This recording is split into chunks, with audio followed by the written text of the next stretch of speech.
namin, magkakaroon tayo ng acting-actingan. Yan. Dramahan, okay? Ang gagawin mo lang, ikaw yung aktor, Wow. siya yung actress. Ay, sige. Okay? Ako ang director. Kung anong sasabihin ko, yun lang ang gagawin nyo. Okay? Kumbaga, liligaw, kunyari, ang eksena, aakyat ka ng ligaw sa kanya. Yan. Okay? Kumbaga, siguro ako yung asawa mo. Ganon. Ganon, ha? O, dito ka muna sa gilid. Pag sinabi kong papasok ka na, tsaka ka pumasok.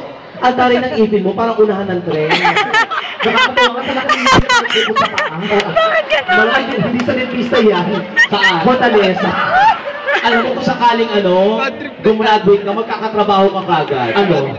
Doon siya sa tindahan, sa sari-sari store. Ano ba gawin niya? Battle opener. O, para isang kiss pa, pak! Pagod yung bunganga. O, diyan ka lang, ha? Pero may dimples siya, ha? May dimples. Hindi ka nga kuya. Ay, in fairness, may dimple. Dimples ba yan o wala kang baga? Wala kusok ang payo. O, diyan ka lang, ha? Pag tinawag na kita, pag sabi kong pasok yung lalaki, tsaka ka pumasok. Okay? Tapos DJ, okay ba yung mic namin? Medyo napapausap. Go! Inihahandog Ng Star Cinema, ang pelikulang habulin mo ako, babaeng lumpo. paano habulin lumpo. O bakit naka-wheelchair? Paano? Nakapugay, nakahabol pa gano'n. O, nakahabol yun. O sige. Lights, camera, action. Isang araw, may isang babae. Hindi masyadong maganda, pero babae. Naglakad ang babae ng paatras muna.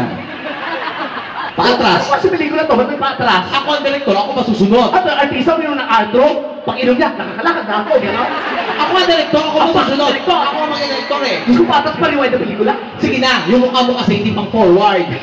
Matagal natin na bulok na yung artista. Naglakad ang babae Yan. ng paatras. Paabante. Naglakad ulit ang babae. Lakad lang ng lakad. Tumakbo ang babae ng dahan-dahan. Dahan-dahan. Ayan. Naglakad ulit. Naglakad. Natataranta ang babae. Natataranta. Tarantang-taranta. Tarantang-taranta ang babae. Paikot-ikot lang. Natataranta ang babae. At biglang huminto sa gitna at sumigaw. Siya pala'y nakaharap sa salamin. Ano to? Natao sa sarili? Hindi, may salamin, nagulat ka lang. Eh, bahay ko na tao.